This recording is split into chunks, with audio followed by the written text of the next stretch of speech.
Good morning student. आज का topic dependence of resistance on temperature.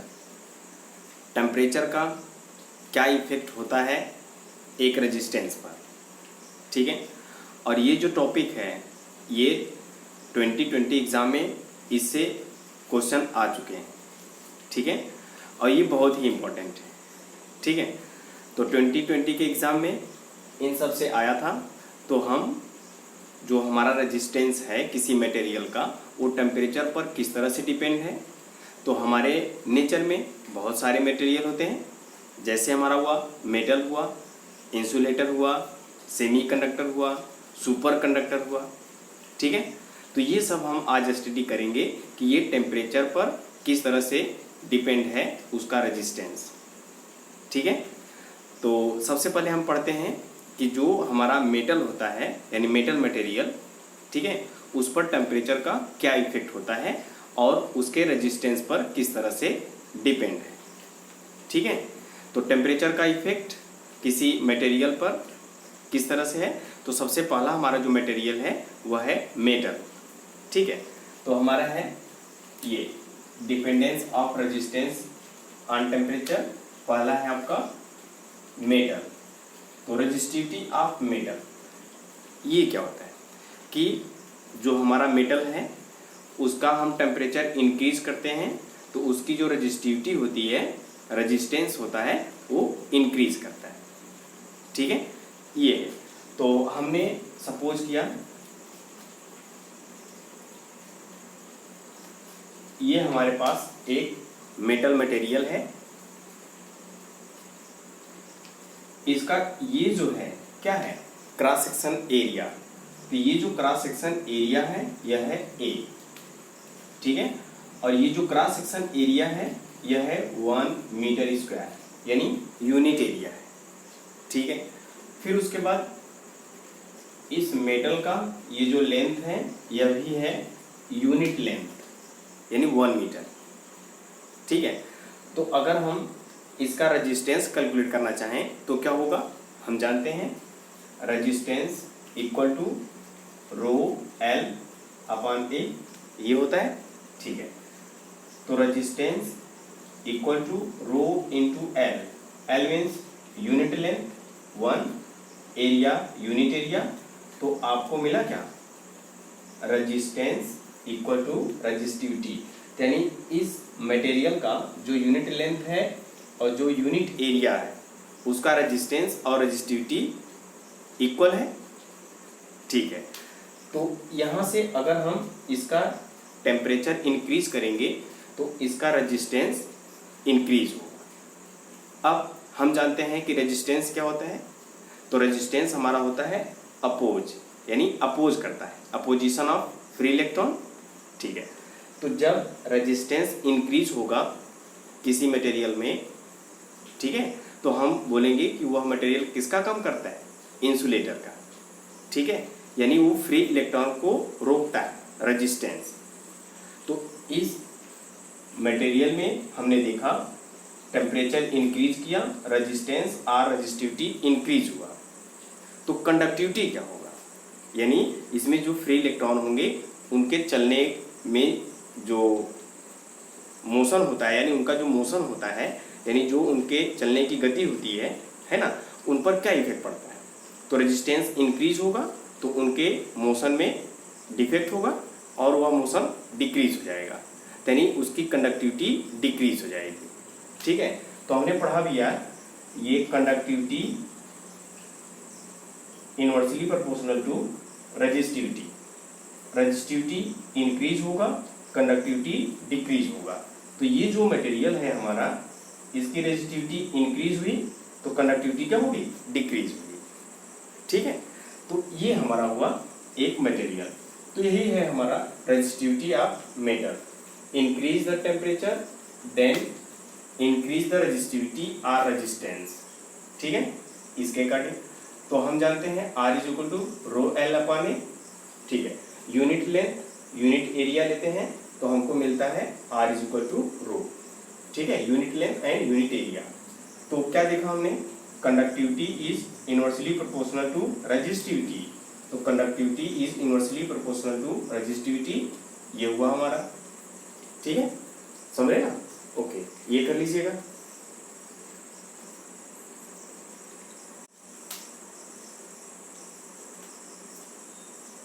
ठीक है, तो हमने देखा कि हमारा जो मेटल है इसका हमने टेम्परेचर इंक्रीज किया तो रेजिस्टेंस इसका इंक्रीज हुआ और कंडक्टिविटी जो है वह डिक्रीज हुई।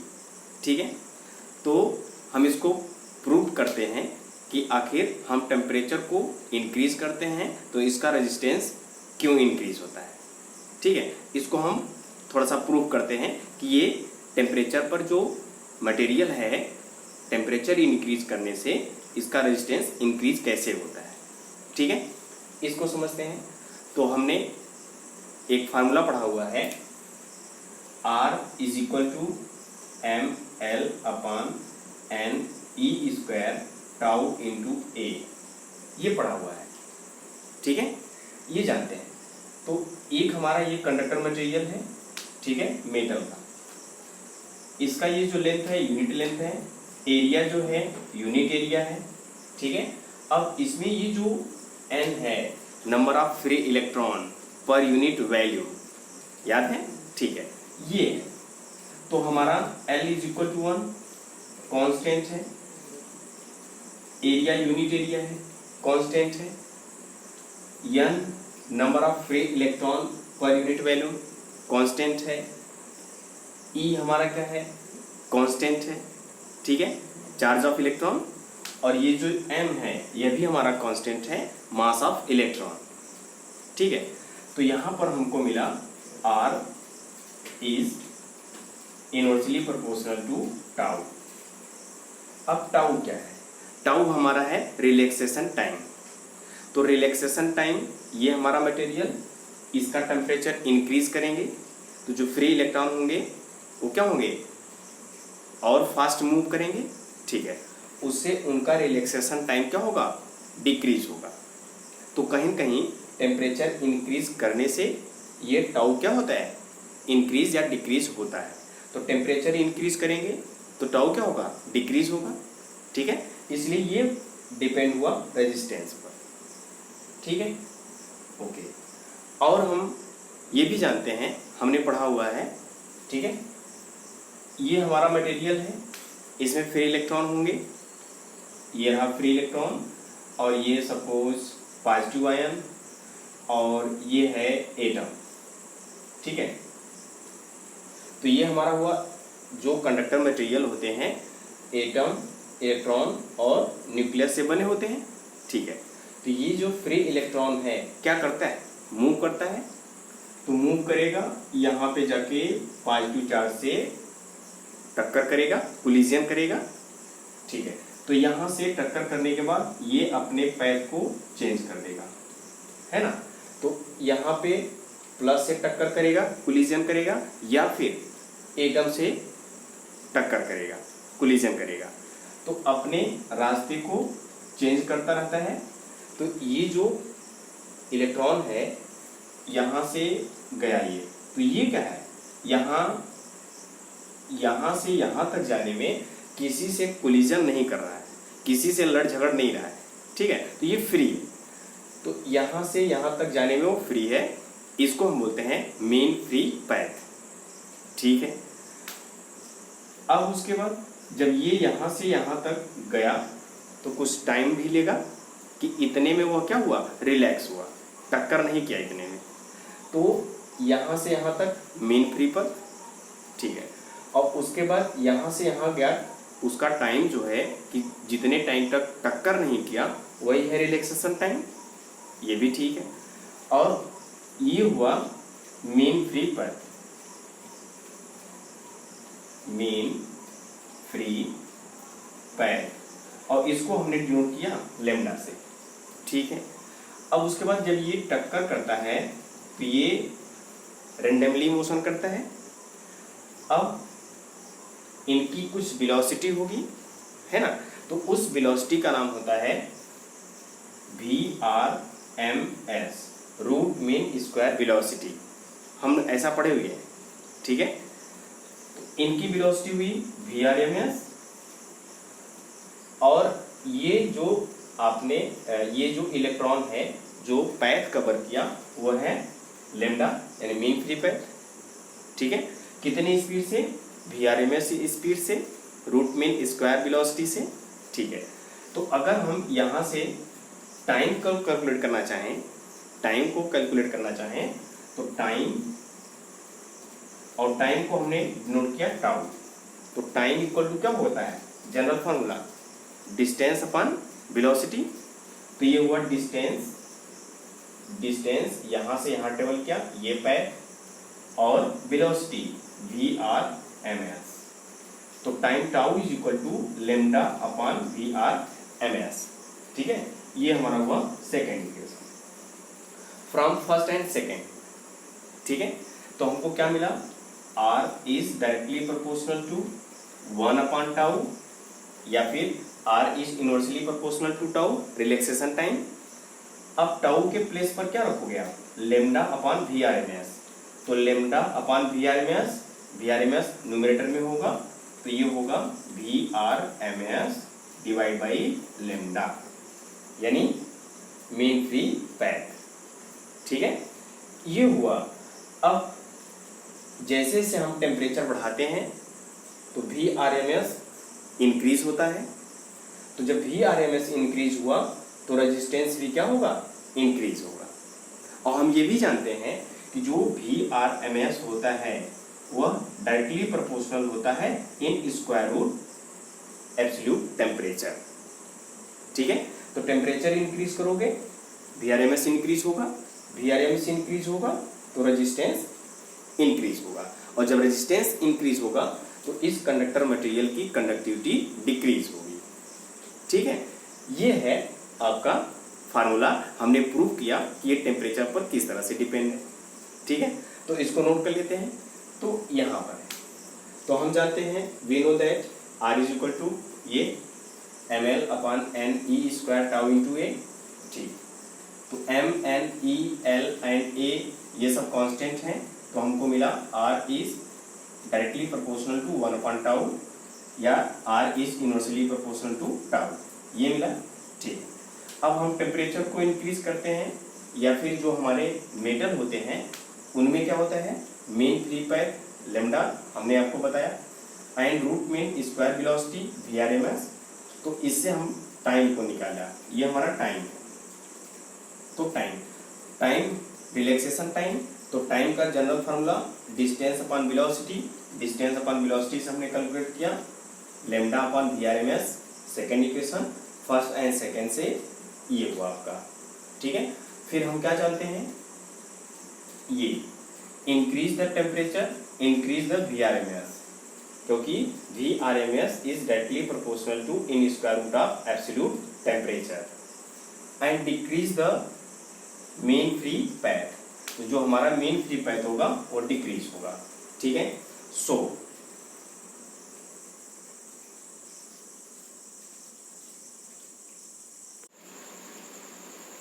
ओके, तो ये हुआ। So increase the temperature, increase the resistance और resistivity, then decrease the conductivity, ठीक है।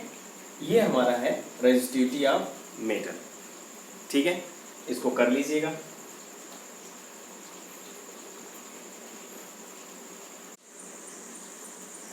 ओके, तो अभी तक हमने क्या पढ़ा कि किसी मेटल मटेरियल का टेम्परेचर इंक्रीज करते हैं तो उसका रेजिस्टेंस इंक्रीज होता है, ठीक है। तो अब हम उस रेजिस्टेंस को कैलकुलेट करना चाहते हैं कि टेम्परेचर इंक्रीज होने से कितना रेजिस्टेंस इंक्रीज होता है, ठीक है। ओके, तो हमारे पास एक मेटल मटेरियल है जिसका रेजिस्टेंस है 1 ओम। ये सपोज ये हमारे पास मटेरियल है, इसका रेजिस्टेंस है क्या? 1 ओम, ठीक है। तो ये है 1 ओम का रेजिस्टेंस, ठीक है।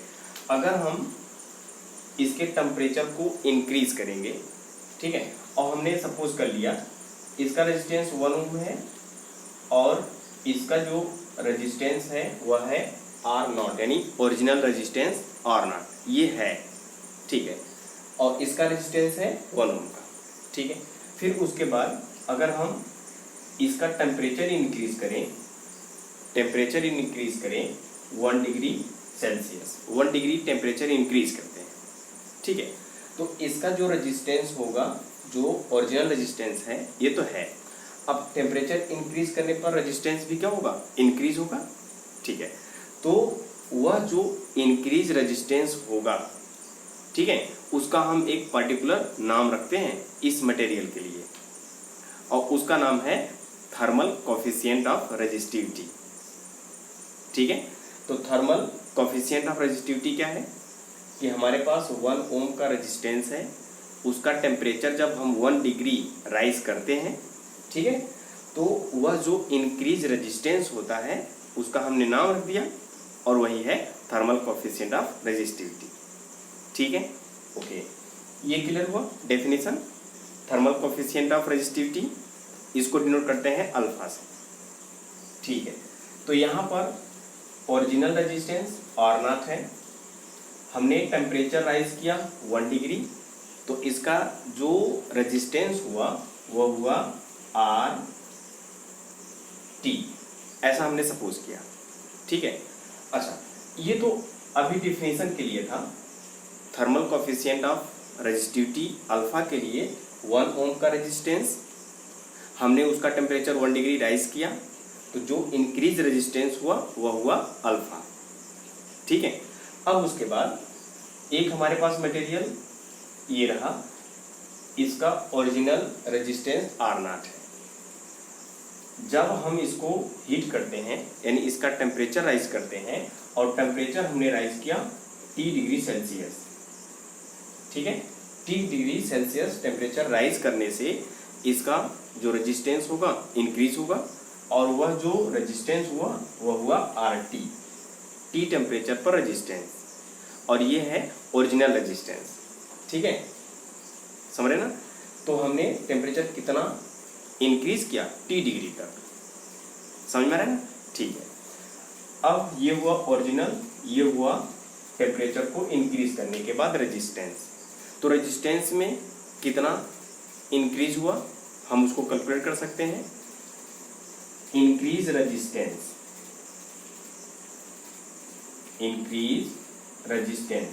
तो क्या होगा increase resistance, RT minus R naught, ये हुआ, इतना इंक्रीज हुआ ना, ठीक है। अब ये जो इंक्रीज हुआ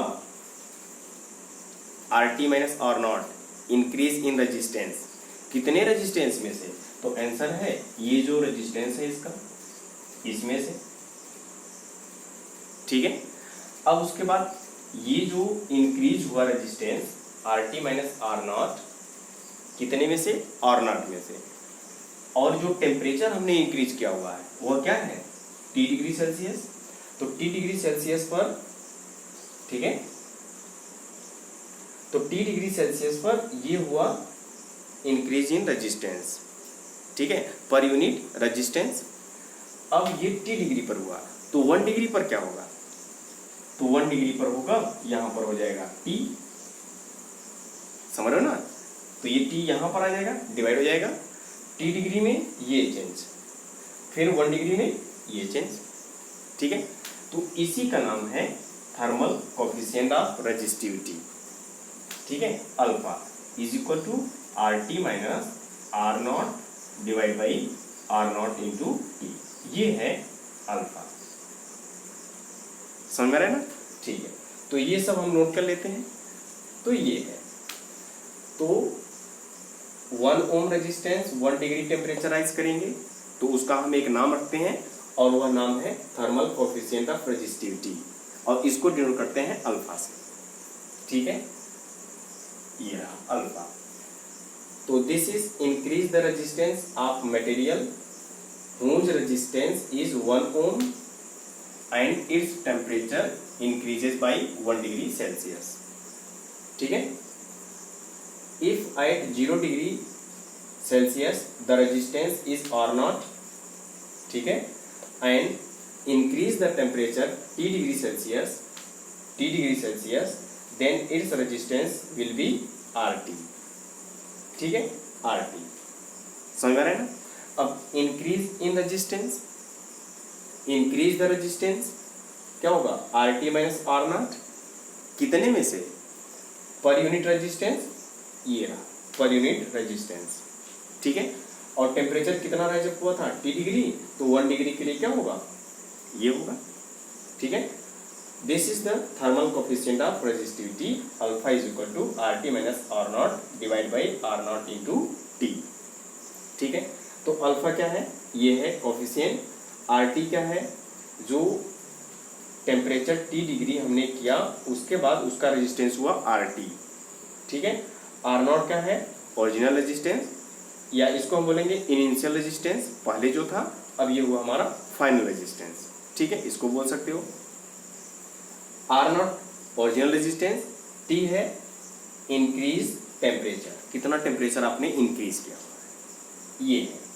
अच्छा, तो यहाँ से हमको क्या कैलकुलेट करना है, रेजिस्टेंस, ठीक है। जब इंक्रीज टेम्परेचर हम करते हैं, टेम्परेचर इंक्रीज करते हैं, तो ये आपको कैलकुलेट करना है RT, तो रेजिस्टेंस को हम कैलकुलेट करना चाहते हैं, तो यहाँ से डिवाइड करिएगा, तो ये इसका मल्टीप्लाई यहाँ पे होगा, तो alpha into R naught into T equal to RT minus R naught, तो R नॉट को इधर ट्रांसफर करिए, तो alpha into R naught into T, ठीक है, plus R naught equal to RT, तो R नॉट कॉमन है, तो R नॉट कॉमन है, तो यहाँ से क्या मिला आपको 1 प्लस यहाँ पे मिलेगा आपको alpha into T, R naught common है, और ये हुआ RT।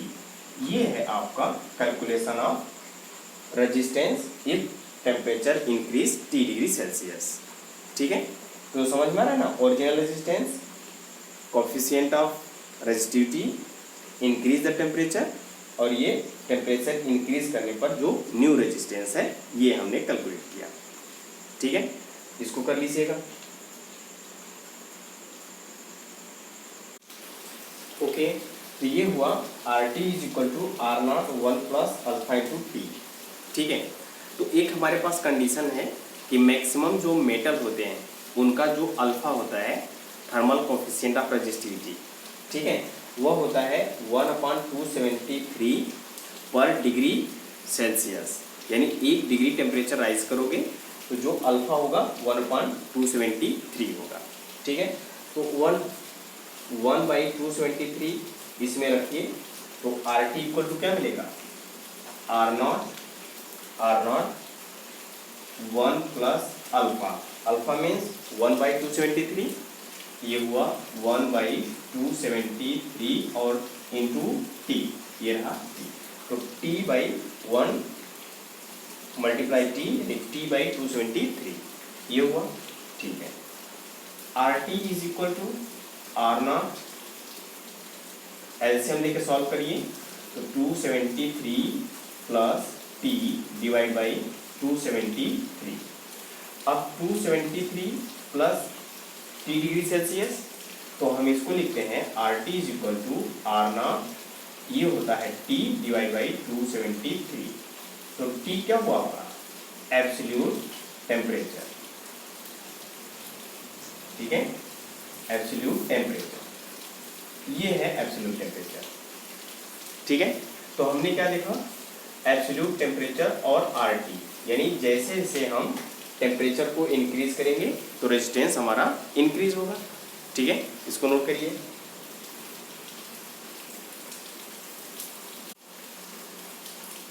ठीक है, ये हुआ T एब्सोल्यूट टेम्परेचर, ठीक है। तो RT is directly proportional to absolute temperature, ठीक है। तो एब्सोल्यूट टेम्परेचर इंक्रीज करोगे तो रेजिस्टेंस आपका इंक्रीज होगा। तो हमने क्या देखा कि resistance or resistivity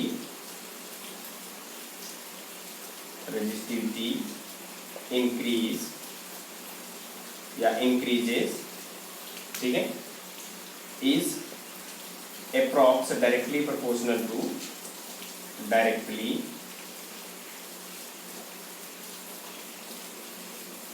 proportional to क्या, एब्सोल्यूट टेम्परेचर। ठीक है, ये रहा टेम्परेचर इंक्रीज होने से रेजिस्टेंस इंक्रीज होता है मेटल मटेरियल का। ठीक है, तो अब हम और भी हमारे पास मटेरियल हैं उनको पढ़ते हैं, जैसे इंसुलेटर, एलॉय, सुपर कंडक्टर। ठीक है, तो उनको हम कल पढ़ते हैं। ठीक है, तो आज के लिए बस इतना है। Thank you.